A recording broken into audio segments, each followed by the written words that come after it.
He was a second-rate gangster, a petty thief, con man, and pimp, a man devoid of a moral compass. But yet somehow he managed to become the instrument which led one Chicago outfit boss to take his own life and another boss to be jailed. He was Willie Bioff, and this is James on the Mob. Welcome back to James on the Mob. I'm James Jenkins, host and narrator. In this episode, we'll pull back the curtain on one of the most sensational organized crime stories in Hollywood history, the 1943 Hollywood extortion scandal. And at the center of it all, Willie Bioff, a not too bright and self-admitted low-life Chicago mobster who managed to bring both the mob and Tinseltown bigwigs to their knees. William Morris Bioff didn't start with glamour connections. He was born on October 12, 1900, in Chicago to Jewish immigrant parents. Now, it says something when at 8 years old, your own father throws you out of the house. But this is exactly what happened to young Willie. And from this point forward, he grew up on the streets running petty cons and crimes and pimping out young girls to older boys. At first, he would charm these girls with candy and small gifts. But later, he would threaten to throw acid in their faces if they didn't agree to whore themselves out for him. In fact, later, when Bioff would be asked to describe himself by a defense attorney during the Hollywood extortion trial, Bioff would stare blankly and state, "I am a very low type of person." Bioff's real talent wasn't muscle.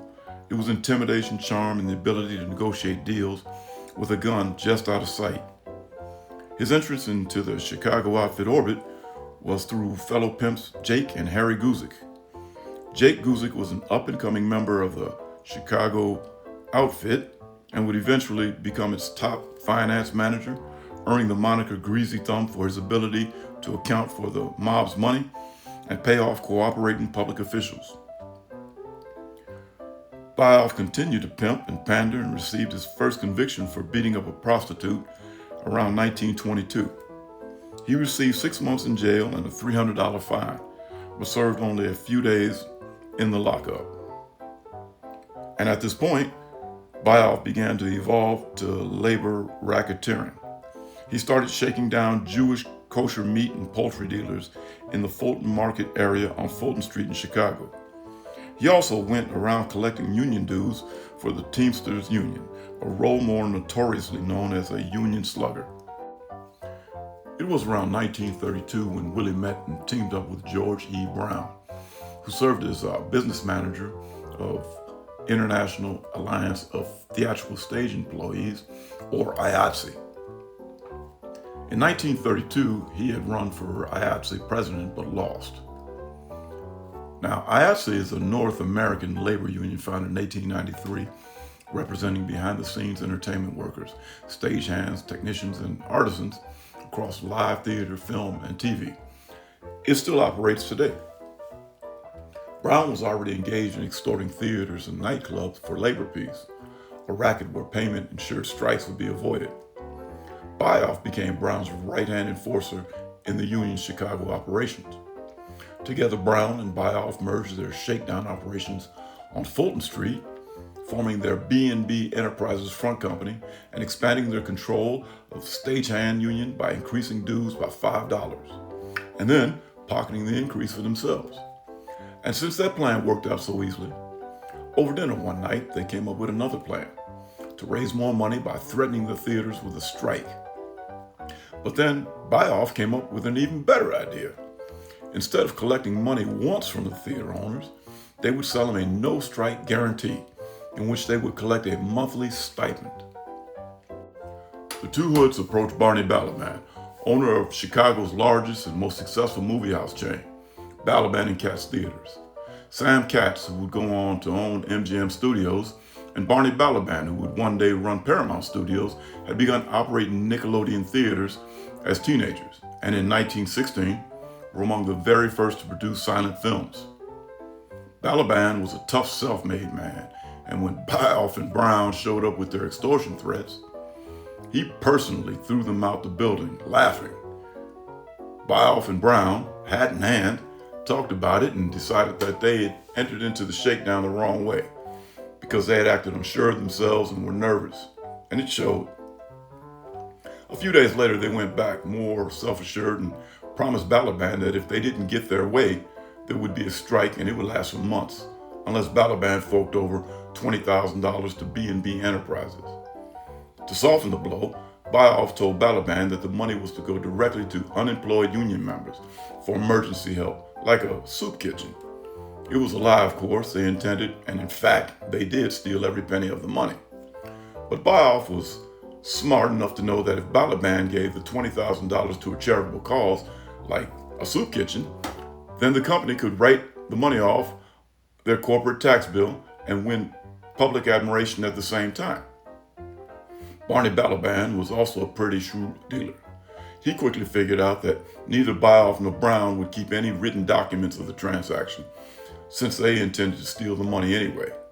That meant that Balaban and Katz could fork over $20,000 to Bioff and Brown's soup kitchen and tell the government they had donated $100,000 and then pocket the additional $80,000 for themselves. The beauty of it was that Bioff and Brown would swear that they had been given any amount that Balaban said that they had been given. They had to, and they had no other choice. Brown and Bioff got the $20,000 in cash. It was delivered by Balaban's lawyer, who before handing the money over, reached into the suitcase and pulled out $1,000 and stuffed it in his pocket. For carrying charges, he explained. And like the small timers they were, after the payoff, Bioff and Brown went out on the town, drank and gambled away thousands of dollars in a mob-run casino inside the Loop, a place called the Club 100, run by Nick Circella, a hood who worked directly for syndicate boss Frank Rio, a former Al Capone bodyguard. Rio and Circella were in the club that night. Both of them had known Bioff for 20 years. And as they sipped their espressos from the owner's table and watched Bioff lose another grand on the roulette wheel, Circella wondered out loud, where do two loser slugs like Willie and Brown get that kind of cash? Rio was thinking the same thing and ordered Circella to find out what the two had been up to. 2 days later, Frank Rio called Bioff and Brown and told them they were going to see the Chicago outfit boss, Frank Nitti. Bioff and Brown, dressed in their best suits, waited in the drawing room of Nitti's 20-room mansion, having arrived 15 minutes early. George Brown was terrified. He was certain the call to Nitti's place meant he was doomed, although he didn't know what he had done to deserve it. But Bioff, always the more cunning of the two, saw the summons for what it was, an opportunity. Otherwise, he reasoned, if they had crossed Nitti in some way they didn't realize, they would have been dead already, left in a back alley in the Loop someplace, not waiting in the living room on a Saturday morning. After a half hour, a young, smartly dressed thug they didn't recognize came out and led them into a large, formal living room where the boss, Frank Nitti, sat in his desk chair glaring at Brown and Bioff. All right, where'd you get the money? Nitti snapped. And don't you fucking lie to me. George Brown was too terrified to speak, so Bioff did all the talking, explaining the entire shakedown in a matter of minutes, but blaming everything on his partner, George Brown.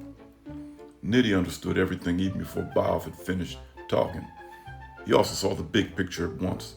There were hundreds of movie theaters and pre-television Chicago, thousands in Illinois, and tens of thousands across the United States.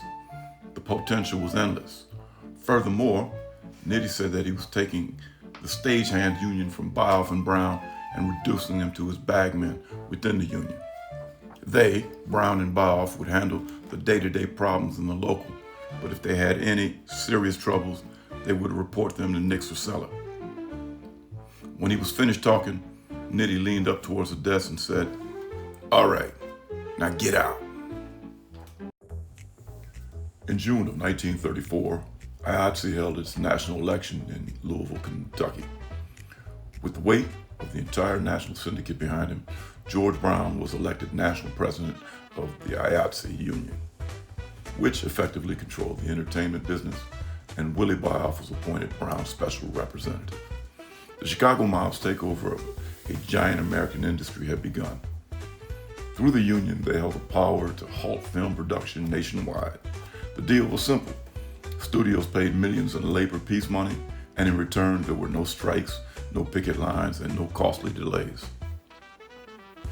After the convention, Frank Nitti called Bioff and Brown into his office and told them that he had decided it was best that they, Bioff and Brown, moved out to California, where they would be closer to the studio's office and production centers. The pair did as they were ordered, and while Brown spent most of his time locked behind office doors drinking beer, Willie Bioff made himself busy. In less than 3 months, he had took $250,000 in cash from the movie moguls at Warner, 20th Century Fox, Paramount. Everybody paid, and all of it in cash, wrapped in brown paper bundles. These payments didn't stay in Hollywood. Much of it was funneled back to Chicago, enriching the outfit's top echelon. Nitti, Paul the Waiter Rica, Johnny Roselli, and others who pulled the strings from behind the scenes. Although it later became known as the Bioff and Brown extortion scandal, it wasn't really extortion, at least not in the classic sense, because the studio heads, by paying off Bioff and Nitti's promise not to raise prices, were actually saving money. Furthermore, the scandal benefited the studios in other ways, because the mob, for everything that was evil about it, usually kept its word once it was paid, and the mob had agreed not to raise labor prices. That promise assured the studios that productions would finish without a stoppage or a problem from IATSE's 12,000 members. And as a result of a toothless union, the studios fired workers at will and pushed others to work overtime without compensation. As a result, films were made for less money because not as many people were needed. In fact, the payoffs to the mob saved the studios about, and get this, $15 million in what they would have paid out in wage increases.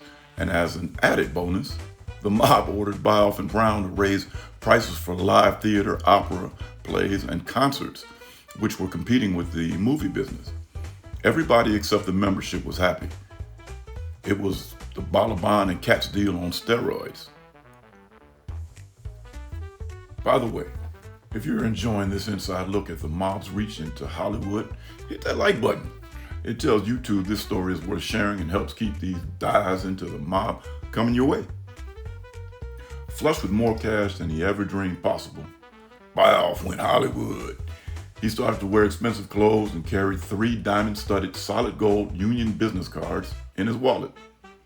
Using mostly Union funds and by applying yet another special collection on the studios, Bioff was able to raise enough funds to buy a ranch, which he named the Laurier in honor of his wife Laurie, where the city boy from Halstead Street grew alfalfa and flowers and relaxed in his mahogany paneled mansion, where, although he could barely read, Bioff had a pine knot library filled with the world's greatest books and rare and expensive volumes. He bought a Louis XV bedroom and rare Chinese vases and fancied himself a connoisseur. Willie Bioff's new ranch and the unusual methods he used to finance it weren't missed by actor Robert Montgomery, the Screen Actors Guild president who had informants within the studios. Montgomery figured, correctly, that the ranch was a payoff from Joseph Schenck, the head man at 20th Century Fox. Then one of Montgomery's informants provided him with a copy of the check that Schenck had made out to Willie Bioff for $100,000. Montgomery reported the deal to the Internal Revenue Service, and eventually Schenck was indicted for tax evasion. When questioned about the check he had written to Bioff, Schenck said it was a loan. Later on, he made the mistake of testifying to that under oath. When the government was able to prove that Schenck paid Bioff the money as a means to avoid taxes, he was indicted on several counts of tax evasion. Schenck, always the businessman, decided to cooperate with the government in exchange for a light sentence. The government agreed, and Joe Schenck sat before the grand jury and outlined the entire scam. The grand jury eventually found Schenck guilty of tax evasion, and he was sentenced to 5 years at a federal prison. But Joe Schenck wasn't just anybody. He served just under a year and was granted a presidential pardon by Harry S. Truman, and then went on running his studios as though nothing had ever happened. I guess it helps to have friends, eh? Based on Schenk's testimony, the federal grand jury issued subpoenas for all the major studio heads.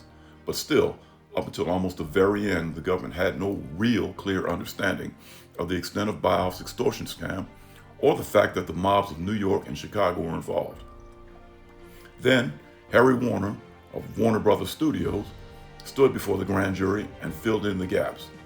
Warner's evidence was enough to put everybody involved behind bars. On May 23, 1941, Brown and Bioff were indicted for extortion and tax evasion, but Willie Bioff had no intention of doing any time. While starting to serve his sentence on tax evasion, Bioff received a visit from Chicago outfit bigwig Louis Little New York Campagna. Campagna was there to remind Bioff to keep his mouth shut, and when Bioff stated stupidly that he wanted to resign from the outfit, Campagna told Bioff, "Anybody who resigns feet first." Facing decades behind bars, Willie Bioff made a decision few in the outfit dared. He flipped. It was a betrayal the outfit would never forget. Bioff, thoroughly terrified, called U.S. Attorney Boris Kostelanetz from a jailhouse phone and opened the conversation by saying, "This is Bioff." "Okay, Boris, what do you want to know?" Bioff laid out the entire scheme for Kostelanetz: times, dates, places, names, and amounts. Of course, being Willie, he worked out a good deal for himself first. In exchange for his testimony, the government agreed to let Bioff keep the money he had stolen over the past decade. Furthermore, he would walk away from any charges against him. After 3 weeks, Bioff finished giving his testimony to the grand jury. And when he finished talking, George Brown also began to talk.